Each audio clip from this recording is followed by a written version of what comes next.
Hello दोस्तों, कैसे हैं आप लोग। आई होप आप सब ठीक होंगे। स्वागत है आपका अपने यूट्यूब चैनल फार्मेसी वाला में। दोस्तों, आज हम बात करने वाले हैं लिमिट टेस्ट फॉर आयरन के बारे में। पिछली वीडियो में हमने आपको बताया था लिमिट टेस्ट फॉर सल्फेट के बारे में। अगर आपने वो वीडियो अभी तक ना देखी हो तो उसका लिंक आई बटन में है, पहले आप उस वीडियो को देखिए। ओके। और अगर आप पहली बार चैनल पर विजिट कर रहे हों और फार्मेसी स्टूडेंट हों तो ये चैनल आप ही के लिए, सब्सक्राइब कीजिए और साथ के साथ बेल आइकन को प्रेस कर दें। तो चलिए आज की वीडियो को स्टार्ट करते हैं, देखते रहिए लास्ट तक और वीडियो को स्किप मत करना। तो लेट्स बिगिन। देखिए, एक तो बेसिक ट्रिक है, एक तो लाइक और शेयर ठोक लीजिए, महाकाल का दबा के लाइक और शेयर ठोक लीजिए। पूरा साल मेहनत करता हूं आपके लिए बेटा, ऐसा नहीं चलेगा, ऐसा नहीं चलेगा। तो सबसे पहले बात करते हैं प्रिंसिपल के बारे में कि आयरन का टेस्ट कौन से प्रिंसिपल पर बेस्ड होता है। Limit test of iron is based on the reaction of iron in ammonical solution with thioglycolic acid in presence of citric acid to form iron thioglycolate, which produce pale pink to deep reddish purple color in alkaline media। ठीक है, तो ये principal क्या है कि जो limit test of iron है वो इस रिएक्शन पर बेस्ड होता है कि जब हम आयरन की रिएक्शन एल्कलाइन मीडियम में, एल्कलाइन यानी कि अमोनिकल सॉल्यूशन में जब हम थियोग्लाइकोलिक एसिड से कराते हैं तो वो बनाता है फेरस थियोग्लाइकोलेट।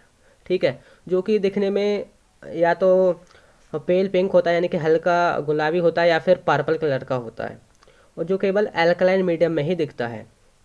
ठीक है, तो ये है इसका प्रिंसिपल। और अब नेक्स्ट क्या है, the colour of ferrous thioglycolate complex fades in the presence of air due to the oxidation, यानी कि ये एयर की प्रेजेंस में जो है जो कलर बनता है वो फीका पड़ जाता है। किसकी वजह से? ऑक्सीडेशन की वजह से। Also the colour is destroyed in the presence of oxidising agent and strong alkalis, और ऑक्सीडाइजिंग एजेंट जो होते हैं वो भी इसको डिस्ट्रॉ कर देते हैं। अगर ऑक्सीडाइजिंग एजेंट प्रेजेंट होगा तो जो कलर बनेगा वो हमें दिखाई नहीं देगा, और जो ज़्यादा स्ट्रॉन्ग एल्कालाई यानी कि ज़्यादा एल्कलाई सॉल्यूशन होगा तब भी ये हमें दिखाई नहीं देगा। The purple colour is developed only in the alkaline media, so ammonia solution is used.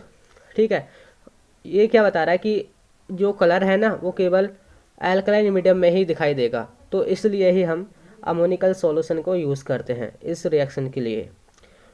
What ammonia reacts with iron form precipitate of ferrous hydroxide. अगर हम इसकी प्रेजेंस में करेंगे तो अमोनिया रिएक्ट करती है आयरन से, जो बना लेता है फेरस हाइड्रोक्साइड। ठीक है, तो इस रिएक्शन को रोकने के लिए हम क्या करते हैं, हम यूज़ करते हैं सिट्रिक एसिड। सिट्रिक एसिड करता है इसके प्रेसिपिटेशन की फॉर्मेशन को, मतलब प्रिवेंट करता है, और वो आयरन के साथ बना लेता है आयरन सिट्रेट। तो ये है इसका प्रिंसिपल और इसके बारे में कुछ पॉइंट्स। और जब कलर बन जाता है तो हम जो सैंपल का कलर है उसको हम स्टैंडर्ड सैंपल से कंपेयर करते हैं।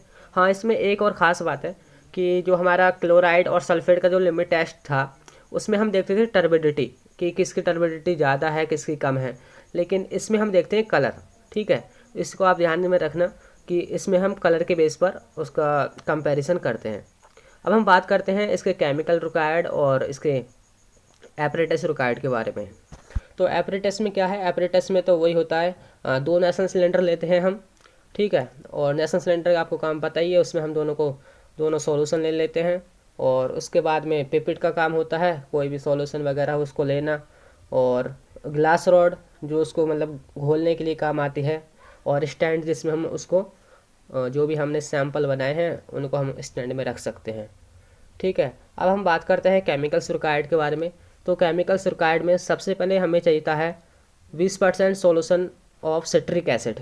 20% यानी कि इसको हम कैसे बनाते हैं, 20 ग्राम सिट्रिक एसिड को हम 100 ml वाटर में मिलाते हैं। और सिट्रिक एसिड कैसा होना चाहिए, वो होना चाहिए आयरन फ्री, यानी कि उसमें आयरन ना हो। अगर उसमें पहले से ही आयरन होगा तो जो हमारा लिमिट टेस्ट है वो फिर मतलब उसमें गड़बड़ी होगी, क्योंकि जिसका भी हम लिमिट टेस्ट परफॉर्म कर रहे हैं फिर उसकी वैल्यू गलती होगी। और हमें चाहिए है 10% अमोनिया सॉल्यूशन, वो भी आयरन फ्री। 10% का मतलब 10 ml को 10 ml अमोनिया को हम 100 ml वाटर में मिलाते हैं तो हमें 10% अमोनिया सॉल्यूशन बनता है। और फिर बनाते हैं हम स्टैंडर्ड सॉल्यूशन। ठीक है, स्टैंडर्ड सॉल्यूशन कैसे बनाते हैं आयरन के टेस्ट के लिए, हम 0.1726 ग्राम फेरिक अमोनियम सल्फेट, ठीक है, उसको हम वे कर लेते हैं और उसको डिज़ोल्व करते हैं हम 10 ml of 0.1 normal H2SO4। H2SO4 का एक सॉल्यूशन होता है जो कि 0.1 नॉर्मल होता है, यानी कि उसकी नॉर्मलिटी 0.1 होती है। उसका हम 10 ml लेते हैं और जो हमने वे किया है क्या वे किया है हमने, फेरिक अमोनियम सल्फेट, ठीक है, जितने वे किया है उसको हम उसमें डिज़ोल्व कर देते हैं और उसको अप टू 1000 ml तक उसमें वाटर मिला देते हैं, तो वो बन जाता है हमारा स्टैंडर्ड सॉल्यूशन। इसके बाद में हम प्रोसीजर के बारे में बात करते हैं, स्टेप बाय स्टेप हम इसको कैसे परफॉर्म करते हैं। तो प्रोसीजर में सबसे पहले हम टेस्ट सैंपल बना लेंगे, यानी जो भी मोनोग्राफ में जो भी दिया हुआ है उसके हिसाब से हम सैंपल लेंगे। मोनोग्राफ यानी कि आप फार्मास्यूटिक्स में पढ़ोगे उसके बारे में, एज पर फार्माकोपिया जितना भी सैंपल है और उसको हमें जितने में डिज़ोल्व करना है वो उसमें लिखा होता है। फिर उसको हम अप टू 40 ml कर देते हैं वाटर से, ठीक है। तो 2 नॉर्मल सिलेंडर लेते हैं, उसको हम पहले टेस्ट सैंपल में उसको रख लेते हैं। अब दूसरे स्टैंडर्ड सैंपल में जो अभी हमने बनाया था उसको हम 2 ml लेंगे, ठीक है, और उसको डाइल्यूट कर देंगे अप टू 40 ml उसमें, यानी कि 40 ml तक और वाटर मिला देंगे, ठीक है।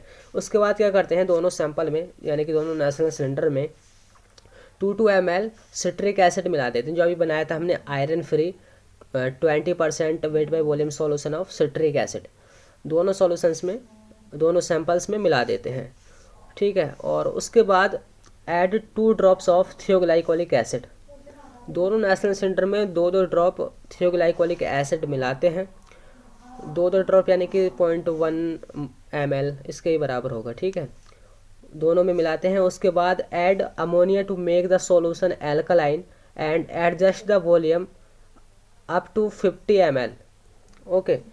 अब दोनों में क्या है कि अमोनिया सॉल्यूशन मतलब ऐड करते हैं उसमें और उसको 50 ml तक इतना वाटर और डाल देते हैं उसमें कि वो 50 ml तक पहुंच जाते हैं दोनों सैंपल।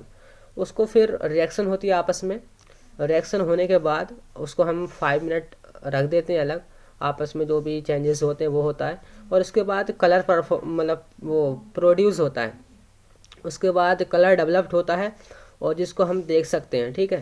फिर उसके बाद हम कंपेयर करते हैं, अगर जो हमारा टेस्ट सैंपल है यानी कि हमारा रिज़ल्ट क्या आएगा, अगर हमारा टेस्ट सैंपल है जिसमें हम चेक कर रहे हैं आयरन, अगर उसका जो कलर है, जो पर्पल कलर बना है वो स्टैंडर्ड सैंपल से कम है, यानी कि दिखाई हमें कम दे रहा है, तो वो हमारा लिमिट टेस्ट पास होगा। अगर पर्पल कलर टेस्ट सैंपल में स्टैंडर्ड सैंपल से ज़्यादा है तो वो लिमिट टेस्ट फेल होता है, ठीक है। तो ये है लिमिट टेस्ट फॉर आयरन। तो आज हमने कवर किया है लिमिट टेस्ट फॉर आयरन। अब हम नेक्स्ट वीडियो में बात करेंगे limit test for heavy metals. तो कैसे लगी आपको वीडियो, अगर आपको वीडियो पसंद आई हो तो लाइक कीजिए, अपने दोस्तों के साथ शेयर कीजिए और अगर आपको कोई भी क्वेश्चन हो तो कमेंट कीजिए। और अगर आप पहली बार चैनल पर विजिट कर रहे हो और फार्मेसी स्टूडेंट हो तो ये चैनल आप ही के लिए, सब्सक्राइब कीजिए और बेल आइकन को साथ साथ प्रेस कर देना। तो फिर मिलते हैं नेक्स्ट वीडियो में, तब तक के लिए bye bye, thank you, have a nice day. No! What are you waiting for? Do it! Just do it! Yes, you can!